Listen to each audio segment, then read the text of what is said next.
Hey guys, this is Toby Mathis. Today we're going to go over, can I own real estate in a retirement account?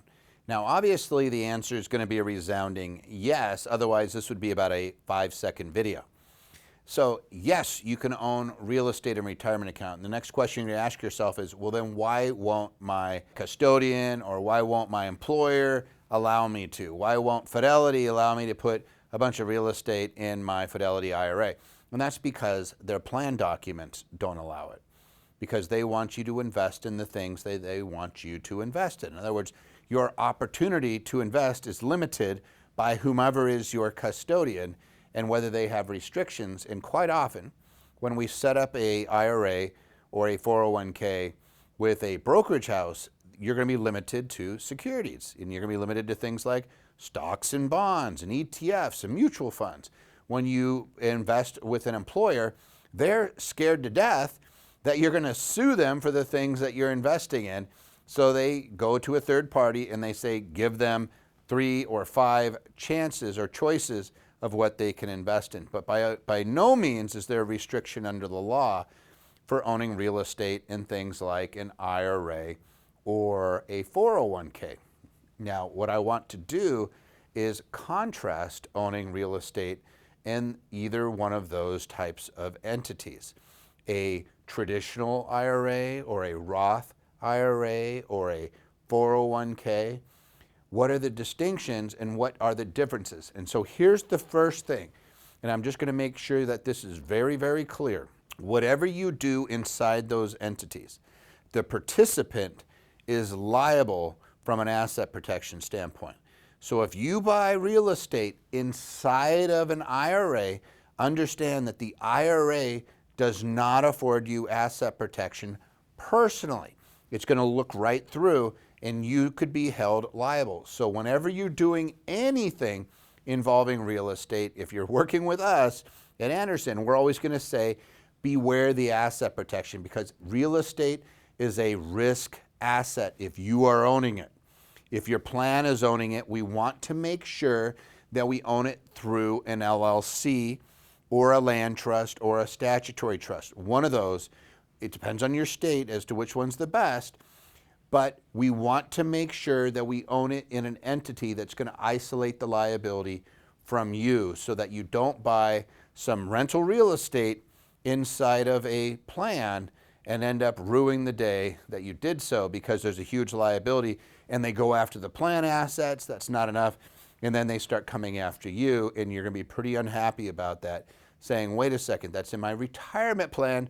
Why am I being personally liable? And it's because as the plan participant or in the IRA or that retirement arrangement, you are the individual, then you get that exposure. So always use an entity to isolate that liability, whether we are talking about an IRA or whether we are talking about a 401k. Now let's get into some of the weeds. So we're buying real estate, and I want to buy a piece of property. What if you are a married couple and you each have an IRA? Do I need to have 2 IRAs on title, or can I just use one? And so I'm just going to call this husband and wife, and I'm going to say IRA versus a 401k, because oftentimes you have the choice as to which one you're going to use. We could roll our IRAs into a 401k. You could roll an old employer 401k that doesn't allow you to invest in real estate into a solo 401k that does, where you're the custodian. But what we care about is this husband and wife. Do we need 2? We do. We have to have both parties on title, or we're setting up an LLC where both IRAs are owning the LLC. And get this, in a 401k, we don't have to do that. We don't have to do that. We could have just one account and have a husband and wife as the participants. So it's a little bit easier there. Boom. There's already a big difference, right? And you're looking at that going, how about custodian? Can I buy properties myself, like on a weekend? Can I go out and buy it through my IRA? Or do I need to have a custodian sign off? And the answer is, you need a custodian. You need to have that custodian. Whereas in a 401k, we could be self-trusteed. You could sign the document. So if you are somebody who buys real estate and you're trying to set this up and get something quick, you might have a restriction. If you are sitting in the IRA, you might be able to do it much faster if it's the 401k. Now, in either of those cases, if you're listening to me earlier, you're saying, but I'm not going to close in the name of the IRA or the 401k, am I? I'm going to do an LLC anyway. Yes, you could set up the LLC in ahead of time and avoid the delay as well by making sure that you have the management authority underneath that LLC. So even though it's a IRA, let's say husband and wife set up an LLC and it wants to go out and buy the real estate, you could skip through and get around that custodian in some cases by doing so. Next one is something called unrelated debt financed income. Can I have a loan in a IRA or a 401k? And the answer is yes. Can't be recourse. You can't personally guarantee it though. But if you have a loan on real estate inside that IRA, you have to pay tax on the portion of the income that is generated from leverage. So if I have 50-50 leverage, 50% down on a property, and 50% is leverage, and it makes $1,000, 50% of that $1,000 is taxable to that IRA. It is not the case, there's no UDFI when you are doing a 401k.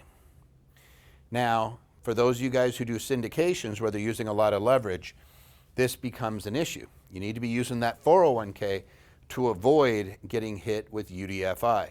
A lot of accountants miss it and they think, oh, you missed it, so somehow there's going to be a reprieve. No, there isn't. Just because you messed up, it's on the K1 and it shows what type of liability there is. It's your responsibility to be filing that. And if you miss it and the IRS catches it, it could be devastating to you. And by the way, IRAs have to file a form where they're disclosing whether they're holding real estate inside them. 401ks do not. IRAs with real estate and no UDFI is going to probably get a look-see.